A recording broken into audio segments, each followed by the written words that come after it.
Hello. Today I'm going to show you how to remove a watermark in Microsoft Word. Watermarks are often used to mark a document as confidential, draft, or with a company logo.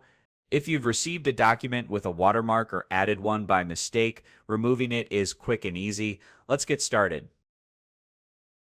First, open your Microsoft Word document.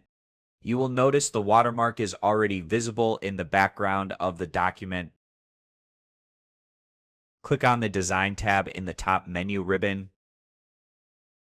In the Page Background group, click on the Watermark button.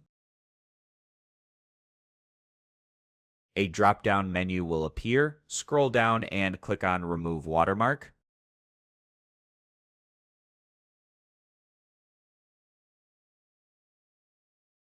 The watermark will immediately disappear from your document.